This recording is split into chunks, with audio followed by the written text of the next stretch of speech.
Hey everyone, welcome to the vodcast on acid-base theory.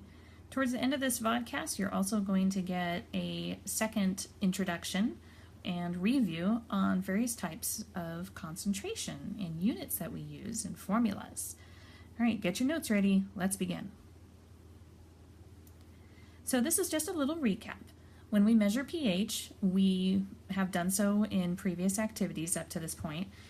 We've been using pH paper. We've also been using red litmus paper, blue litmus paper. So you're kind of used to all of those. And I just wanted to make sure that you knew that there are also some other equipment available called pH meters. They can also do the trick. They're electronic and they have to be calibrated, so we didn't really use them in our labs because they're kind of tricky to use. But they also are a second option. So I know you guys have seen many different indicators. You guys have seen phenolphthalein, but there are many other types of indicators that we can use. And when we are using those indicators with our acids and bases, you need to understand one thing. Acids, when they dissociate in water, they will either create a hydrogen ion or a hydroxide ion. So in the little formula that I have down here, I'm showing you how water dissociates. And we've talked about this before. Anytime you see that double arrow that you see right there after the water, this means that you have something called an equilibrium, where the forward reaction is occurring at the same time as the backwards reaction. So what we like to say is that the rate of the reaction making products is the same as the rate of the products making reactants. It goes back and forth. So when we use indicators, we're looking for an acid that's able to produce a lot of hydrogen ions for an acid, or for a base, something that's making a lot of hydroxide ions. But sometimes acids and bases have a hard time making those ions, and that's what makes them weak. So in our previous activities, you did discover that vinegar was a fairly weak acid. Vinegar is made with acetic acid, and acetic acid is infamous for being a fairly weak acid. We also took a look at various bases, and one of them that we were looking at was the ammonium hydroxide compound. And that was not a very strong acid, strong base. And so those particular types of bases, they don't produce very many ions in solution. And so we can actually determine whether or not they're strong or weak by looking at their conductivity levels. So I did post my poster in the classroom. If you never got a chance to look at it, go ahead and check it again. But there are many different indicators that you can use when we are working with acids or bases. And the ones that you guys were using were, there was a couple different. We had red litmus paper and blue litmus paper. And you'll notice that in this picture, litmus is located right in the middle, kind of next to methyl red and bromethymol blue. And I hope you understand now, when I think I mentioned this in some of my classes, when I think about acids, I think about the color red. And when I think about bases, I think about the color blue. And it's kind of hard to remember that, but I like to think, base is blue, BB. So that kind of helps me remember it's either red or blue. But anyway, sometimes we can combine some of these indicators to create a very broad spectrum of various different colors. And that's actually how they make regular pH paper. They combine various different types of indicators so that we can get a range of color to help us determine what the exact pH is of that substance. So now moving on a little bit, we're going to start talking a little bit about acid-base theory. So one of the first people that we're going to talk about is Svante Arrhenius. He won the Nobel Prize in Chemistry in 1903 for a lot of his discoveries about electrolytes. Imagine that! We've actually talked a lot about electrolytes. Electrolytes are ions that dissolved in water, and they produce conductivity. So he discovered that certain substances dissolve in water to yield a solution that conducts electricity, which we call, electrolytes. But he also discovered that many of the acids are really strong acids, and some of the acids were not very good at conducting electricity. And so he finally decided to come up with his own theory of what an acid or a base should be. And so he came up with the very first definition that was scientifically published. So for Svante Arrhenius, he said that acids are hydrogen-containing compounds that ionize to produce hydrogen ions in solution. So anything that makes hydrogen ions, he defined as an acid. He also said that bases are compounds that ionize and they produce OH ions in solution. So there's his basic definition. So here's something that poor Arrhenius didn't even know yet. Not all compounds contain hydrogen, are acids. So I have an example coming up, but before we get to that, let's talk about some common acids that you guys are pretty familiar with. So, for example, we have hydrochloric acid. When you stick hydrochloric acid in water, it's going to produce hydrogen and hydrogen ions and chlorine. So it's easy to see this in this particular reaction, how I drew it. But I don't think you guys have ever seen H3O+. That's something that's kind of new. H3O+ is the same thing as an H+ ion. Some textbooks don't like to write just an H+. They think that, H+ should always be associated with something because an H+ ion, as we know as hydrogen ion, is actually very highly reactive. So reactive that it actually doesn't like to stand alone. Just like when we were first learning about diatomic molecules, when you have a hydrogen ion, it is going to eventually find its way to some other substance to cling on to. And that substance, when it's in water, is water. So water plus an extra hydrogen will give you H3O. And since that extra hydrogen has a positive charge, well, H3O gets its positive charge. But anyway, only hydrogens in very polar bonds are going to ionize. And so we do categorize certain acids as either being strong or weak, and the strong ones are the ones that come from polar bonds.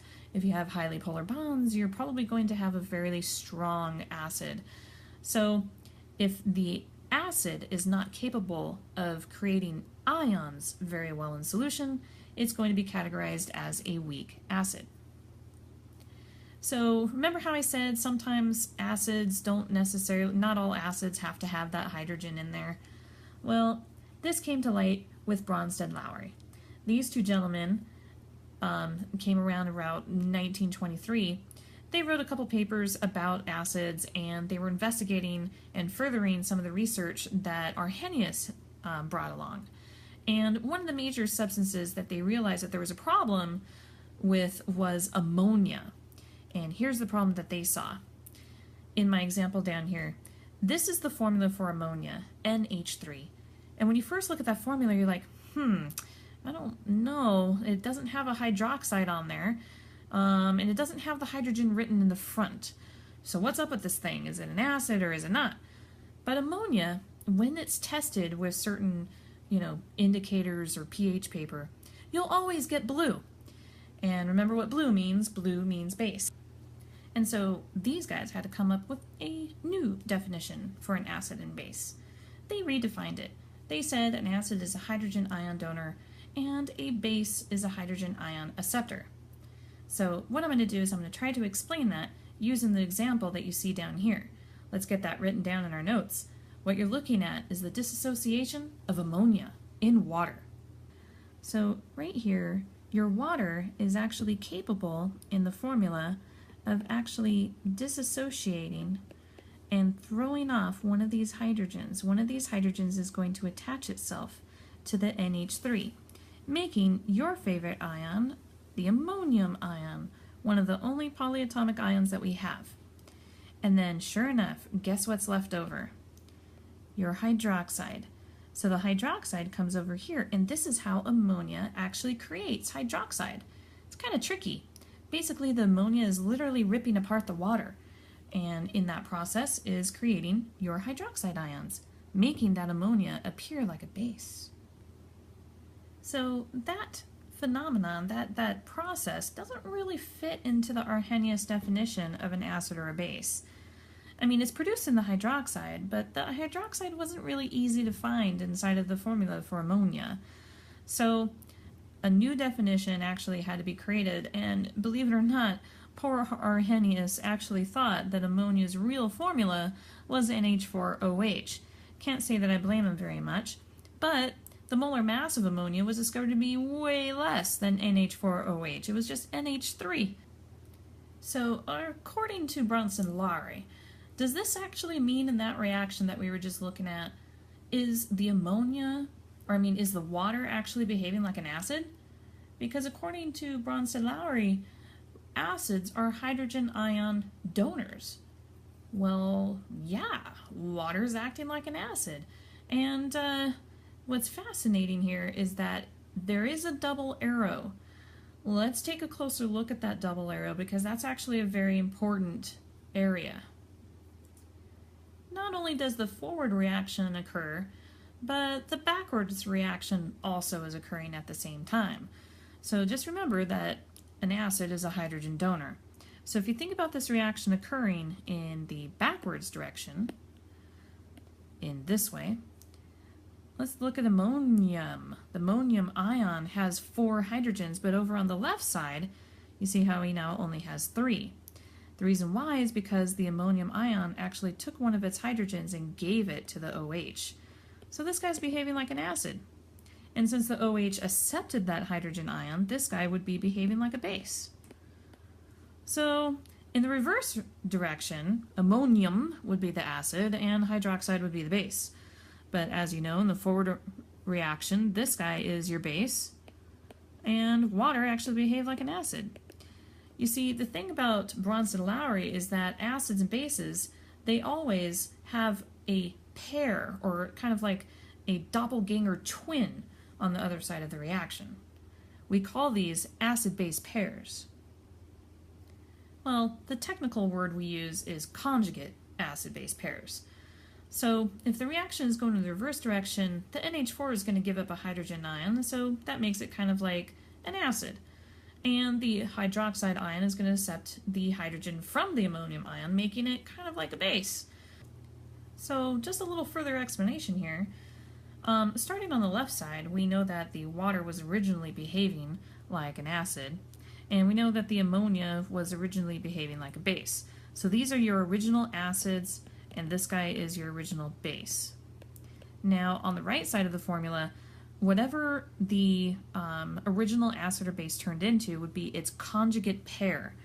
So the water, its conjugate base, because it is behaving like a base in the backwards direction, is the OH. So this guy right here is your conjugate base. And then this guy right here, because he was made from the base, he is called your conjugate acid. So here's the thing that always happens. The acid will make a conjugate base, and the base will make a conjugate acid. They flip, they reverse roles, and that's always true. All right? Now, unfortunately, there is one more definition to acids and bases, and this is the hardest one to explain, and it comes from the gentleman by the name of Gilbert Lewis. And he decided that the current definitions of acids and bases were not completely lined up for examples that I'll show you. He defined a Lewis acid as a substance that can accept a pair of electrons from a covalent bond, and a base that can donate a pair of electrons to form a covalent bond. So an acid, it accepts it, and the base donates. All right, this particular type of acid and base is not highly taught at the high school level. This is more of a pre-college kind of organic chemistry, physical chemistry type subject, but I think it is kind of interesting. So here we are again with our ammonia. That's what you see right here. That's your base. And right next to him is this weird acid. Technically, this guy, when you test him in a solution with water, he will actually kind of rip the hydroxide and then take the hydroxide and then leave behind the hydrogen ion. So he's a hydrogen ion producer. But anyway, when you bring these two together, they'll make this really interesting compound right here. So in this particular reaction, the ammonia is behaving like the Lewis base. So I know it gets kind of confusing, but let's look backwards here just a second. the base is going to take this pair right here and form a covalent bond with that B, that's what, boron. And so since the base is donating the pair of electrons to form a covalent bond, and then the acid here is accepting those hydrogens, or I mean those electrons, you've created a Lewis base and a Lewis acid. So this is not a very common type of acid, and it's usually only found in really complicated compounds and really complicated chemical reactions. So I'm not really going to emphasize it very much. Here's a good little wrap-up, if you will, a recap of everything that I've taught you about acid-base theory. So for Arrhenius is the most basic definition of an acid or a base. Those guys, the acids make hydrogen ions and bases make hydroxide. But then for Bronsted-Lowry, the definition changed just a little bit. Acids are proton donors, which is just a hydrogen ion. That's really what a hydrogen ion is. Think about it. Hydrogen has one proton, one electron. If you rip an electron away, which is what a hydrogen ion does, you know, it loses one electron. If you rip that electron away, it's just a proton sitting in space, which is kind of interesting. But anyway, so acids are proton donors and bases are proton acceptors, or if you don't like the word proton, you can just call them hydrogen ions. But anyway, and then finally we also have the Lewis definition of an acid and a base, and acids, they accept a pair of electrons and bases donate a pair of electrons. Enough said, huh? So now what we're going to move on to is a small recap on concentration. You guys already know about molarity and molality. Make sure you have these definitions and formulas memorized for your upcoming exam. But now we're moving on to a few new things. So concentration is sometimes expressed in different ways. And one of those different ways that we're going to discuss here is percent by volume. All right, so percent by volume is when you take the volume of the solute and you divide it by the volume of the solution, and then times it by 100. Please make special note here that we are talking about the volume of the solution on the denominator, so make sure you're getting that right. The solution is both the solute and the solvent combined. So an example is wine has a 12% volume of ethanol. That means that for every 100 milliliters of wine, you'll have 12 milliliters of ethanol. Another example would be the rubbing alcohol that you get sold at the grocery store. So rubbing alcohol is typically sold at 70% volume. So there's a couple different ways you can think about it. If you had 700 milliliters of isopropyl alcohol, you would put enough water into the 700 milliliters to make the final volume 1,000 milliliters, and that by definition would be 70%. Now, easy math would be to just take 70 milliliters of isopropyl alcohol and add enough water to make the total volume come up to 100, because that is also 70%. All right, so there's a couple more concentration expressions that I do want to review with you. One of them would be the mass volume percent, and the other one is the mass percent. And they're both pretty easy to understand, but the critical point in the mass volume is that if you are using grams for your mass, then you have to use volume in milliliters. And if you're using mass in kilograms, well then your volume has to be in liters. So got to be really careful about when you're using that mass volume percent. And then the last one here is your mass percent. It is the mass of the solute divided by the mass of the solution, and just make sure that you're using the same units for the numerator and the denominator. Both pretty easy, but make sure you do have that one down as well. All right, the last expression that we're going to look at is something called the mole fraction. This is actually a bit of a review. We used mole fractions when we were doing partial pressure of gases towards the end of the gas unit. So it's pretty easy. All you need to do on the numerator is make sure that you have the moles of the solute, but then on the denominator you have to have the moles of the solute plus the solvent, which in essence is the moles of the entire solution. There's one thing to remember here. Mole fractions, the value is always going to be less than 1. Because after all, it is called a mole fraction, and fractions typically have a value less than 1. All right, everyone, that was pretty much the essential skills that I wanted to show you. There is a worksheet associated with this particular information, and please make sure you check up on it. It is located on your class website. Peace out, y'all.